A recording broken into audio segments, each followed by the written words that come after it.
Hello friends, welcome to my YouTube channel Deepak learn life में आपका स्वागत है। आशा करता हूँ, उम्मीद करता हूँ आप सभी अच्छे होंगे। तो इस वीडियो में हम चर्चा करेंगे कि सीटेट पास करना क्यों ज़रूरी है इस बार। और ज़रूरी तो हर एक बार होता है, इस बार नहीं है। क्योंकि किसी भी एग्ज़ाम को लेके अगर आप कोई भी फीस भरते हो, 1000-1200 रुपये पेमेंट करते हो किसी भी एग्ज़ाम को लेके, तो हर एक एग्ज़ाम आपके लिए ज़रूरी हो जाता है।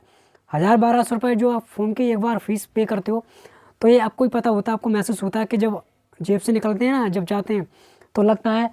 तो इस बार बस मेन मोटिव यही है कि एग्ज़ाम को कैसे भी करके बस आपको ख़त्म करना है। इस बार बार का कलेश है, एक बार में ख़त्म करो, रगड़ दो यार एग्ज़ाम को अच्छे से। मैं तो एक ही चीज़ जानता हूँ भाई, सीटेट से सरल कोई एग्ज़ाम नहीं होता है। अगर देखें तो कहने के लिए तो हज़ारों वीडियो यूट्यूब पे मिल जाएंगी, भाई ये बहुत टफ है, ये है वो है। बट मैं अगर अपनी पर्सनली बोलूँ, मुझे इससे सरल एग्ज़ाम कोई लगता नहीं है भाई, मैं अपनी बताऊँ तो। इसलिए कलेश ही ख़त्म कर दो इसको पास करके इस बार। आपको जो हर एक बार टेंशन होती है, हर 6 महीने बाद किताब लेके आए, ये बैच परचेस कर रहे, इसकी सुन रहे, ये वीडियो देख रहे, कैसे करें ये वो, झंझट ही ख़त्म कर दो। बस इसका एक ही झंझट ख़त्म करने का तरीका है, एक बार अच्छे से मेहनत कर लो, एक बार अच्छे से हार्ड वर्क कर लो, बस इसका कलेश ही ख़त्म कर दो। सीटेट सीटेट सीटेट कहानी ख़त्म कर दो इसकी। एक बार पास हो गया, लाइफ टाइम के लिए वैलिड है। नो टेंशन, नो झंझट, नो सुनना, नो किसी के बकवास, कोई मतलब नहीं है। अपनी काम से मतलब, बस इसको पास करने के बाद में आपका दूसरा फोकस होना है कि आपको आगे करना क्या है। बस यही अटके पड़े हैं कि हमें करना क्या है, कैसे पास करें। इसी को लेके हज़ारों वीडियो खोज डाली हैं हमने। टाइम मैनेजमेंट कैसे करें, कैसे पास करें, कैसे 110 नंबर लेके आएँ, कैसे सिर्फ 82 नंबर लेके आएँ, क्या करें, किस कौन सा टीचर बेस्ट है, पूरा यूट्यूब पे बस मतलब पहले स्टेप को हम खंगाल रहे हैं और अपना टाइम बर्बाद कर रहे हैं सिर्फ पहले स्टेप को लेके। इसलिए एक ही बार अच्छा है, एक बार अच्छे से मेहनत कर लो, समझ लो, इसको कल इस ख़त्म कर दो। हम तो ये सोच रहे हैं, अगर बाई द वे सीटेट ने करंट अफेयर से अगर पूछना स्टार्ट कर दिया और उसके बाद में जी के पूछना स्टार्ट कर दिया, फिर क्या होगा भाई। अभी तो उसके पास में एक लिमिट का सिलेबस है, वो लिमिट का सब्जेक्ट सिलेबस आपसे पूछ लेता है, बस उसी में से घुमा फिरा के पूछ लेता है। आप इतना भी नहीं कर पा रहे हो तो समझ लो अभी भी बहुत ज़्यादा आप बहुत पीछे हो भाई। इसलिए पहले पॉइंट का एक कलेश ख़त्म कर दो, क्योंकि अभी खुद आप अंदर से सोचो, अभी एग्ज़ाम लिमिट सिलेबस है, वो पता है कि उसे 30 number CDP, 30 number EVS, 30 number maths, 30 number language 1, 30 number language 2, उसके साथ में उसे पूरा आपको बता देता है कि हम ये पूछेंगे। फिर क्या मतलब हुआ कि सीटेट भी अपने आप में एक वास्ट सब्जेक्ट हो जाए, मतलब बड़ा अपने आप में कवर करने लगा सिलेबस को, कि करंट अफेयर्स भी पूछेंगे हम, जीके भी पूछेंगे हम, रीजनिंग भी पूछेंगे हम, मतलब वो भी कहने लगा कि भैया हम भी सब पूछेंगे। फिर कहाँ जाओगे आप, अभी आपसे नहीं निकल रहा, फिर तब तो वैसे भी नहीं निकलेगा। तो इसलिए एक बार अच्छे से मेहनत करो और ख़त्म करो इसका कलेश बार बार का। एक बार कलेश ख़त्म है, फिर दूसरा कलेश आपके लिए चालू। और दूसरा कलेश में तो फिर आपका यही है कि आगे क्या करना है। फिर तो आगे आपको यही करना है कि भाई यहाँ वैकेंसी आ रही, फॉर्म डालो, यहाँ वैकेंसी आ रही, फॉर्म डालो, डालो, किसी ना किसी में तो होगा। मैं भी डाल चुका हूँ भाई, मैं अपनी बात करूँ, अभी तक मैं 3 जगह दे चुका हूँ एग्ज़ाम। एक केवीएस में दिया था और बीपीएससी का दिया। मैं 2 एग्ज़ाम दे चुका हूँ, केवीएस और बीपीएससी का दिया था, और DSSB का दिया था। और DSSB की भाई पेडागोजी बहुत अच्छी खासी आती है, उसका एग्ज़ाम मैं दे चुका हूँ, और लेकिन उसमें बात नहीं बनी। लेकिन बीपीएससी केवीएस की बात करूँ तो उसमें बस उसका भी छोड़ो भाई। ये क्या है कि लास्ट स्टेप पे आके अब चाहे 1 नंबर से या 2 नंबर से अगर रह गए तो रह गए। फिर ये नहीं कि मतलब हम इतने नंबर से रह गए, अब फेल तो फेल, फिर चाहे 1 नंबर से हो या 10 नंबर से हो।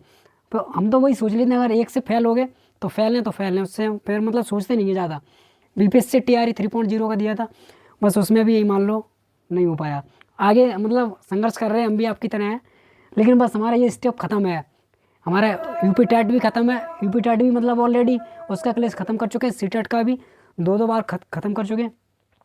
अब 2025 से हम सोच रहे हैं इसमें तो अब कुछ किया जाए, हम भी करें आप भी करो, दोनों लोग मिलके करो भाई, सब कुछ ख़त्म होगा 2025 में। आपको पता है कल एक सुप्रीम कोर्ट का कल ही मतलब फैसला आया सुप्रीम कोर्ट का, तो उसमें साफ साफ बोल दिया गया है कि जो UP double bench high court की जो केस था, जो 27,713 पद थे, जो 68,500 वैकेंसी हुई थी, उसके जो मतलब जो 68,500 में जो शामिल थे, उन्हें मतलब उनका सिलेक्शन नहीं हो पाया था, तो वो अपने केस को लेकर सुप्रीम कोर्ट पहुंचे थे।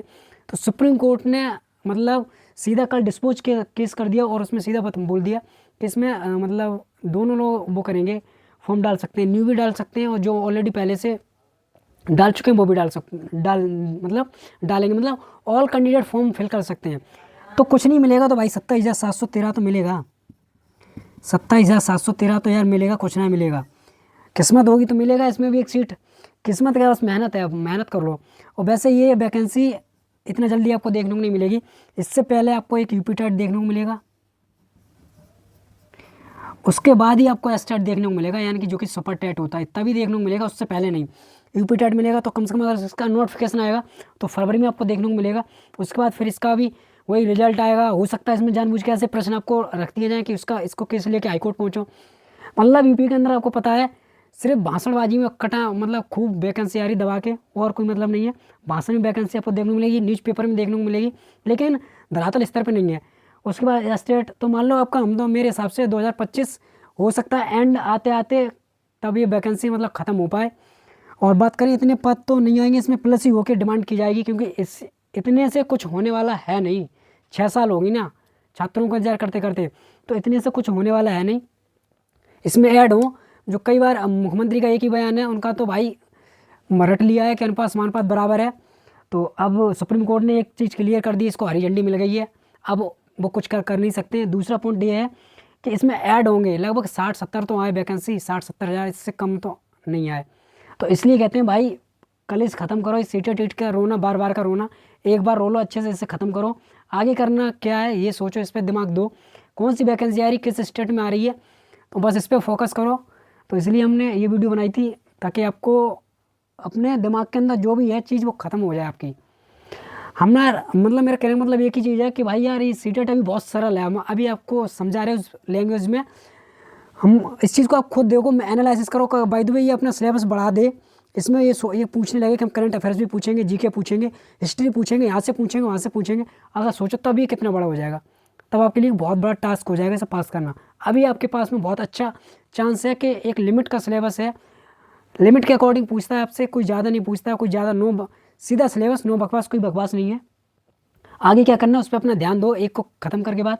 दूसरा 2025 में अपॉर्चुनिटी देखो क्या क्या मिलने वाली है। बीपीएससी टीआरई 3.0 हो गया, यूपी का हो गया, और साथ में बात करें DSSB का हो गया। तो बस भाई बस आगे का देखो अपना, बहुत जल्दी से कोशिश यही करो, जल्दी से जल्दी जितना जल्दी सिक्योर हो जाए उतना मतलब आपके लिए अच्छा है, बेनिफिट है। वरना पता है कि एक सबसे ज़्यादा ज़िंदगी बर्बाद करने वाला कोई लाइन है तो वो टीचिंग लाइन है।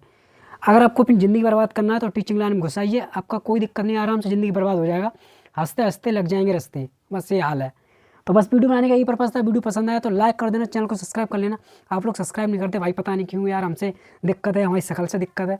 तो thank you so much, wish you all the best.